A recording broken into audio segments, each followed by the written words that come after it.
I want to talk to my grandchildren about politics, my belief in politics, because I think it's important. We live in a great country and we should be very engaged politically. I tried to raise my kids that way, that voting was important and that being involved in what's going on in our world is important. But the political scene has changed a lot, so I think what I'd like to let my grandkids know, or my younger nieces and nephews, is, listen to both sides. Don't just listen to one side.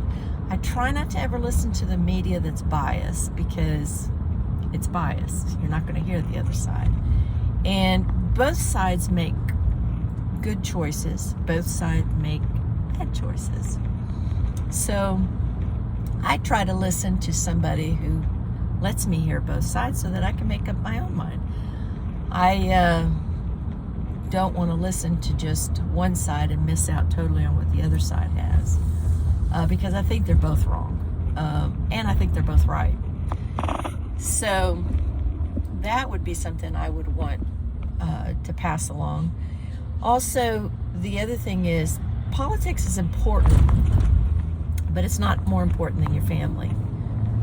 Nowadays, I see a lot of political divide in families, and that's just not healthy. When you love your politics more than your family, then there's a problem, okay? Because your family is more important, and the wonderful thing about this country is you're allowed to believe, you're allowed to have an opinion, your own opinion, not somebody else's opinion. Brothers and sisters, mothers and fathers, we don't agree on pizza toppings, so why should we agree on politics? That's just life. And if you have a family member who feels that you have to believe one way and no other way, and I don't know if I can, love you because you don't feel my way, then there's other problems going on there. That has nothing to do with politics, has nothing to do with you. Just, be respectful. Don't ever try to convince them to, look at your beliefs or anything, because the light's never going to go off. But just, that would not be a time I would talk about politics. I would keep that out. But, always love your family. Always love your country, in that order. Not your country and your family, in that order. Because that's not a good thing. So I hope and pray that you will always be involved politically, but not become a political zealot.